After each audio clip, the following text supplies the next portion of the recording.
Om Swastiastu, kami dari kelompok 3 pada kesempatan kali ini akan mempresentasikan materi mengenai keamanan informasi. Nah, adapun anggota dari kelompok 3, yakni saya sendiri selaku moderator, Kadek Lia Meliana dengan NIM akhir 1022. Dan saya, Ninya Matrisna Apriliani dengan NIM akhir 1008.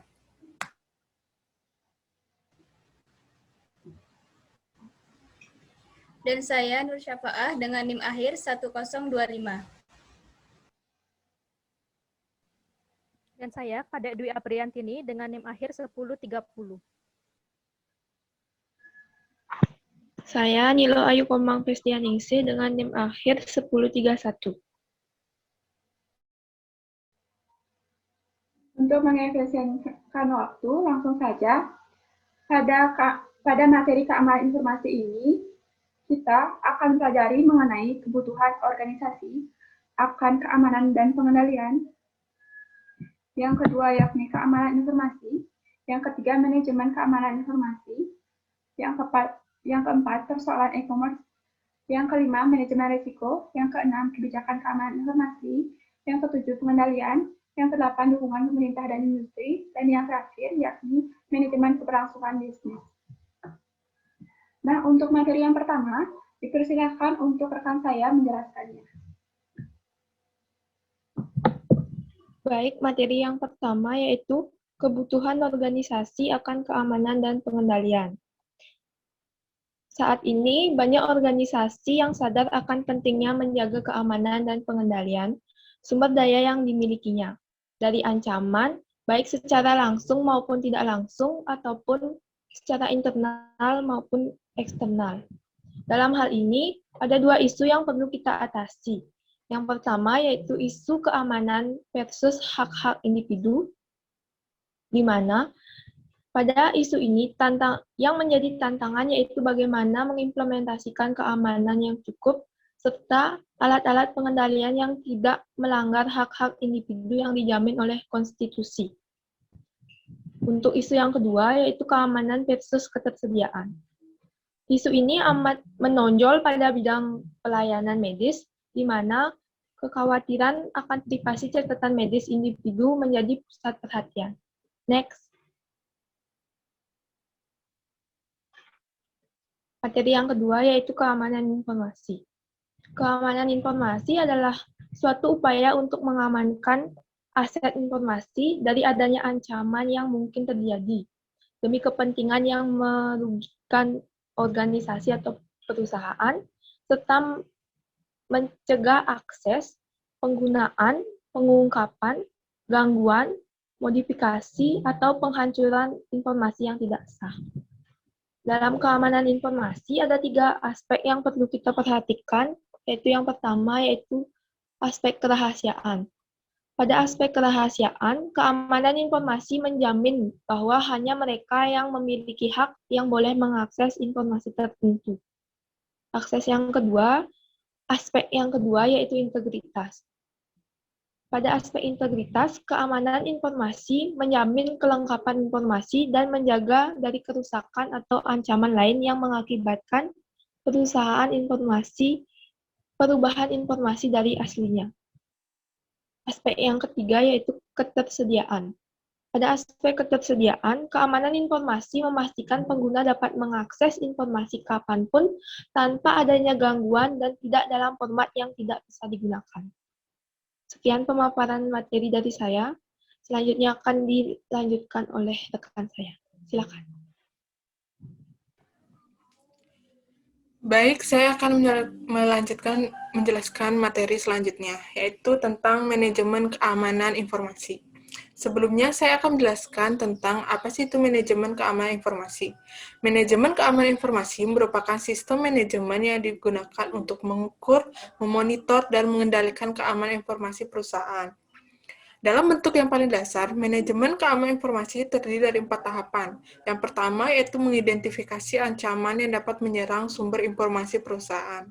Ancaman informasi ini dapat berupa seseorang, organisasi, mekanisme, atau peristiwa yang dapat berpotensi menimbulkan kejahatan pada sumber daya informasi perusahaan, baik internal maupun eksternal, disengaja maupun tidak disengaja.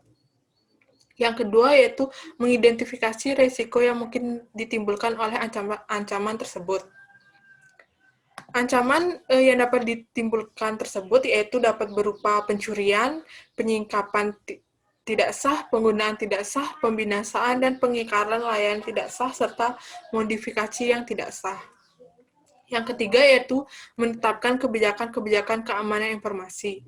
Kebijakan ini dapat berupa kebijakan perawatan sistem, kebijakan penanganan risiko, kebijakan sumber daya manusia, pengaturan hak akses, kebijakan keamanan, dan pengendalian aset informasi.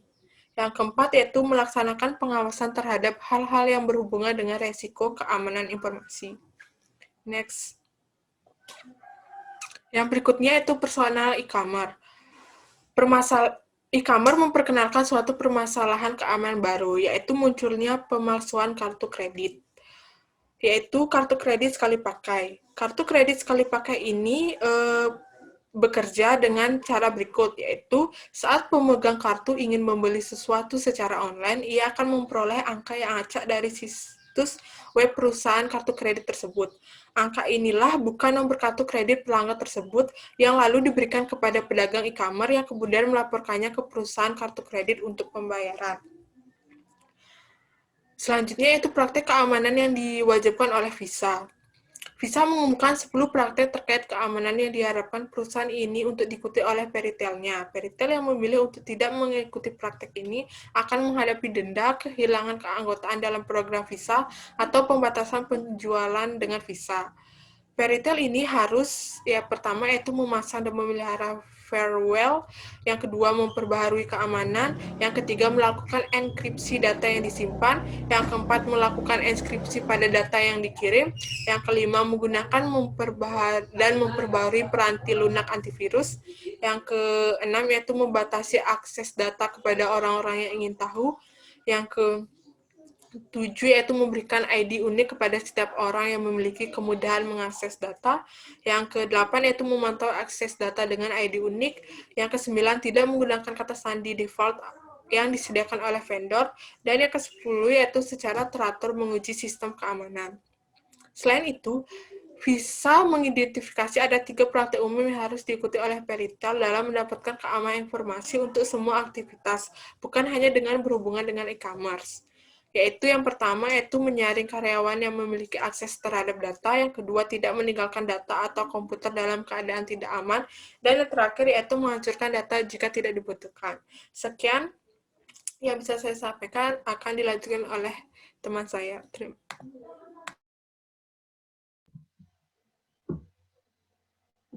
Manajemen risiko. Manajemen risiko merupakan satu dari 2 strategi untuk mencapai keamanan informasi.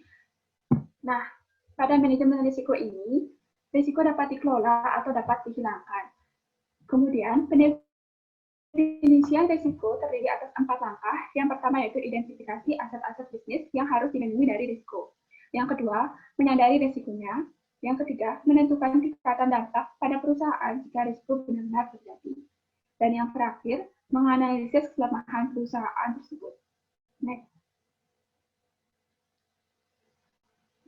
Nah, selanjutnya yakni kebijakan keamanan informasi. Perlu diketahui, suatu kebijakan keamanan harus diterapkan untuk mengarahkan keseluruhan program. Perusahaan dapat menerapkan keamanan dengan pendekatan yang bertahap. Nah, dalam hal ini ada 5 fase yang dapat dilakukan. Yang pertama yakni inisiasi proyek.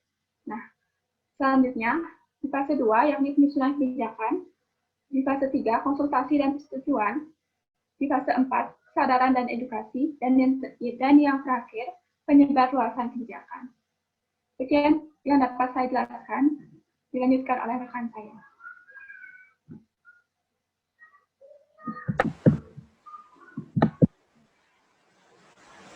Terima kasih atas kesempatannya.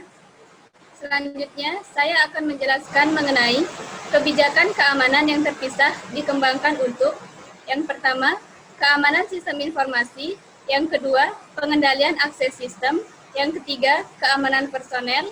Yang keempat, keamanan lingkungan fisik. Yang kelima, keamanan komunikasi data.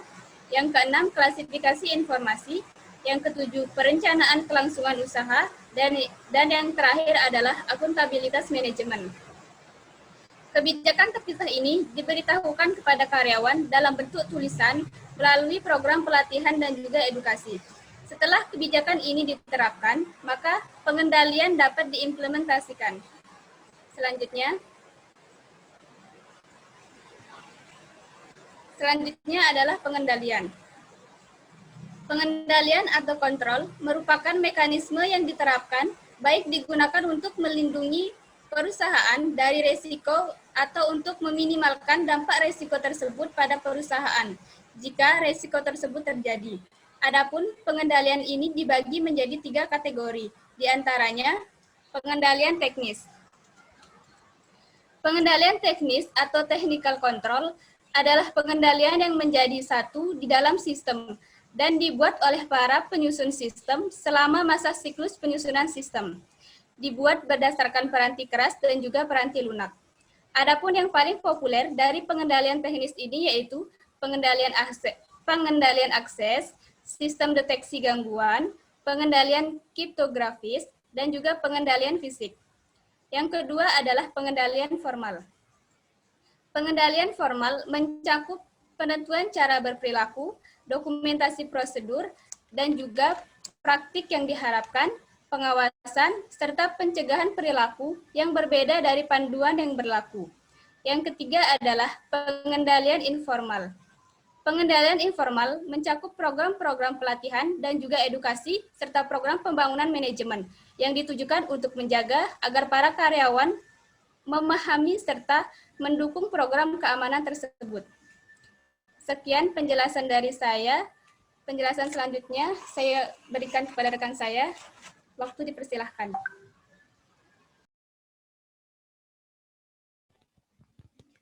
Baik, di sini saya akan menjelaskan materi mengenai dukungan pemerintah dan industri.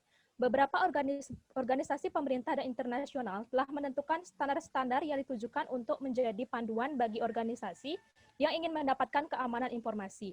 Beberapa pihak penentu standar menggunakan istilah baseline atau dasar daripada benchmark atau tolak ukur, dan organisasi tidak diwajibkan mengikuti standar ini. Akan tetapi, standar ini ditujukan untuk memberikan bantuan kepada perusahaan dalam menentukan tingkat target keamanan. Seperti contohnya, BS 7799 milik Inggris, BSI IT Baseline Protection Manual, COBIT, GASSP, dan ISF Standard of Good Practice. Adapun bentuk dukungan pemerintah dan industri, diantaranya yang pertama peraturan pemerintah, setelah terjadinya peristiwa 11 September atau 9/11 dan semakin meluasnya internet, serta peluang terjadinya kejahatan komputer, pemerintah baik di Amerika Serikat dan Inggris telah menentukan standar dan menetapkan peraturan yang bertujuan untuk menanggapi masalah pentingnya keamanan informasi yang semakin meningkat. Peraturan tersebut diantaranya yang pertama standar keamanan komputer pemerintah Amerika Serikat dan Undang-Undang Anti Terorisme, Kejahatan dan Keamanan Inggris atau ATCSA. Yang kedua adalah standar industri. The Center for International Internet Security atau CIS adalah organisasi nirlaba yang didedikasikan untuk membantu para pengguna komputer guna membuat sistem mereka lebih aman. Bantuan tersebut diberikan melalui 2 produk, yaitu CIS Benchmark dan CIS Scoring Tools. Yang ketiga adalah sertifikasi profesional.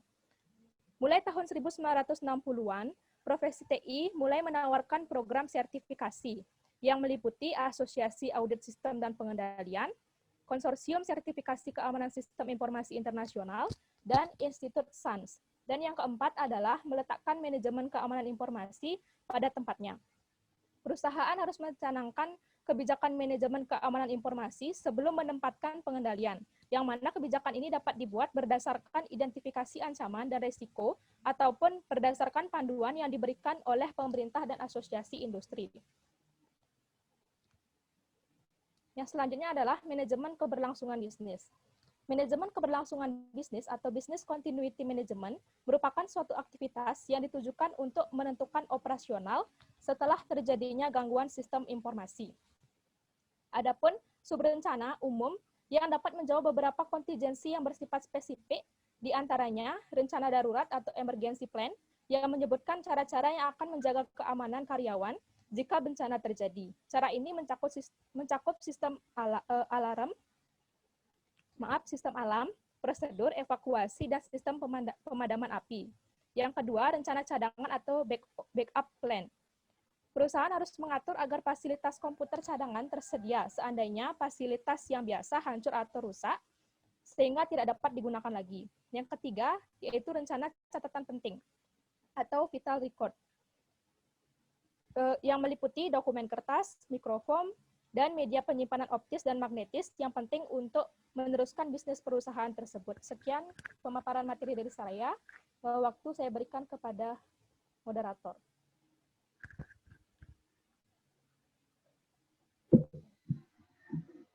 Baik, sekian presentasi dari kelompok 3 mengenai keamanan informasi. Apabila ada yang kurang berkenan, kami minta maaf. Kami tutup presentasinya dengan salam Santi. Om Santi, Santi, Santi.